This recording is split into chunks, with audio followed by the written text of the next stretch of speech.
නිවර්තන කලාපීය දේශගුණික පෙරැස්සා කෘෂිකර්මය පිළිබඳ ජාත්‍යන්තර සම්මේලනය අද සාහෙට කොළඹදී පැවැත්වේ.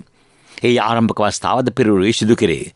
ජාතක විද්‍යා පදනම අධ්‍යාපන හා පර්යේෂණ සඳහා චීන ශ්‍රී ලංකා ඒකාබද්ධ ආයතනය, දකුණු චීන සාගර විද්‍යා පිළිබඳ ආයතනය සහ දැනුම කළමනාකරණය පිළිබඳ අන්තර්ජාතික ආයතනය එක්ව මෙය සංවිධානය කරයි.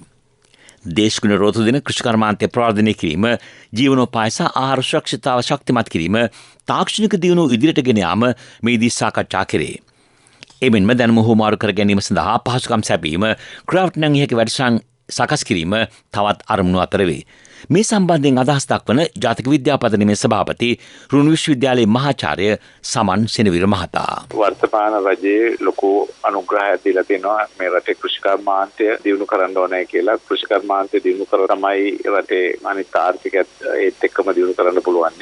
අපි මේ කොන්ෆරන්ස් එක ලෑස්ති කරේ ලෝකේ තියෙන කෘෂිකර්ම සම්බන්ධයෙන් දියුණු වෙලා තියෙන දේවල් රට ඇතුළට ගෙනල්ලා ඒත් එක්කම විශේෂයෙන්ම ගත්තාම කාලගුණ විද්‍යාව, දේශගුණ පර්යායයන් සහ කෘෂිකර්මය අතර තියෙන සහ සම්බන්ධතාවයත් එක්ක ලොකු වෙනස්කම් ඇති වෙලා තියෙනවා. ඒ කියන්නේ ආහාර සුරක්ෂිතතාවය පිළිබඳ ගැටලු ඇති වෙලා තියෙනවා. ඒ වගේ පෝෂණ සුරක්ෂිතතාවය පිළිබඳ ගැටලු ඇති වෙලා තියෙනවා ලෝකේ පුරාම. ඉතින් අපි රටක් විදිහට මේක කොහොමද ඉස්සරහට මේකට විසඳුම් හොයන්නේ කියන කාර්යය තමයි මේ කොන්ෆරන්ස් එකේ මූලිකම අරමුණ.